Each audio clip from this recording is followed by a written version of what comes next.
देखो अभी क्या ट्रैप हो रहा है ना, मैं तुमको समझाता हूँ।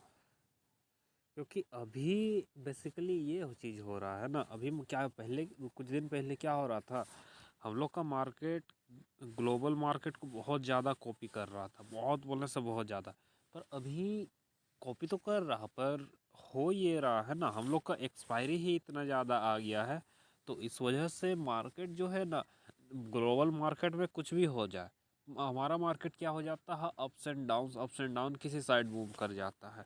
तो अभी कुछ दिन से जो चीज़ मैं नोटिस कर रहा हूँ, बेसिकली देखो, इंट्रिंसिक वैल्यू कल मैंने क्या बताया था, इंट्रिंसिक वैल्यू का रेंज बताया था। और अगर इस निफ्टी के चार्ट में तुम देखोगे ना, तो प्रीमियम बेसिकली होता यूँ है ना कि intrinsic value plus time value, ये दोनों मिला के क्या बनाते हैं, एक प्राइस बनाते हैं। वो प्राइस क्या होता है, हम लोग को प्रीमियम का प्राइस निकलता है, इक्वल टू प्रीमियम का प्राइस निकलता है, ठीक है। तो अब हो ये चीज़ रहा है ना कि तुम अगर इस चार्ट में देखोगे ध्यान से, तो ये तुम देखो, इस स्ट्राइक प्राइस का हम लोग मान लेते हैं 19,400 का। इसका टाइम वैल्यू कितना बचा है, 50 रुपया। और इंट्रिंसिक वैल्यू मेरा कितना है, 6 रुपया।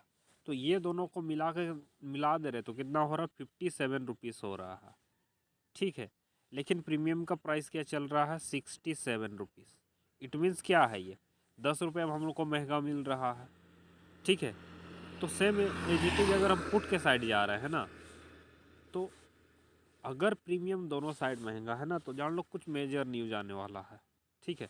यहाँ देखो, यहाँ 43 इसका टाइम वैल्यू है, और इसका तुम्हारा इंट्रिंसिक वैल्यू कितना है, 43। दोनों को मिला कर कितना होगा, 86।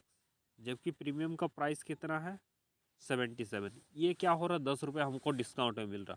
तो बेसिकली अगर हमको ट्रेड लेना है तो हम किस साइड जाएंगे, पुट के साइड जाएंगे। यही तो प्रॉब्लम हो रहा ना, अगर पुट का प्रीमियम ले रहे हो ना, तो वो क्या हो रहा है, बढ़ेगा नहीं। वो क्यों क्यों नहीं बढ़ रहा है ना, कि मार्केट ये एक तो हो ही रहा है कि मैक्सिमम टाइम अपसाइड मूव कर जा रहा है, अपसाइड मूव कर रहा है। तो उस केस में क्या हो रहा है ना, तो प्रीमियम जो कॉल का प्रीमियम वो बढ़ ही नहीं रहा है, और पुट का प्रीमियम क्या है, वो घट नहीं रहा है। तो इससे सबसे ज़्यादा इफेक्ट कौन हो रहा है, हम लोग ऑप्शन बायर। क्योंकि सेलर तो ये सारा अपॉर्चुनिटी ढूंढता रहता है ना, वो क्या करेगा, कॉल कॉल का प्रीमियम देख रहा है, महंगा मिल रहा है, तो वो कॉल शॉर्ट करेगा, यही करेगा। जबकि हो मार्केट अगर क्या बोलते हैं हम लोग को, क्या डिस्काउंट प्राइस में मिल रहा है, तो हम लोग को जाना किस साइड है, पुट के साइड। लेकिन अगर पुट के साइड मूव भी करता है ना मार्केट, तो वो बहुत स्लो मूव करता है, और जब तक उसमें फास्ट मोमेंटम नहीं आएगा ना, तो प्रीमियम में वो तेजी नहीं आता पाता है। और हम लोग को क्या चाहिए, और एक ऑप्शन बायर को मोमेंटम चाहिए, तो जो कि कुछ दिन पहले मिल रहा था हम लोग को मोमेंटम, पर आज नहीं मिल पा रहा है मोमेंटम। तो बस यही बताना, तो थोड़ा सा संभल के भी ट्रेड कीजिएगा, क्योंकि अक्टूबर का जो महीना है ना, सच में मेरा साइकोलॉजी पूरा बिगाड़ कर रख दिया है, बहुत गंदा है, बहुत बोलने से बहुत गंदा गंदा जा रहा है। तो मैंने अब डिसाइड कर लिया है, मैं अब ऑप्शन, या तो ऑप्शन सेलिंग करूँगा, या फिर फ्यूचर में अब ट्रेड करूँगा। क्योंकि अब वो ऑप्शन रहा नहीं, क्योंकि और ऐसा नहीं है कि मार्केट कुछ दिन बाद नॉर्मल होगा, नहीं। अगर हो भी रहा है तो ज़्यादा दिन के लिए नॉर्मल नहीं होगा, मुश्किल से 1 से 2 दिन के लिए नॉर्मल होगा, फिर जैसे जैसे जिस तरह से ट्रेड करता है उसी तरह से ट्रेड करने का लगा। और आगे चल के जो ट्रेडिंग है ना, वो और टफ होने वाली है, ठीक है। तो बस यही बताना था।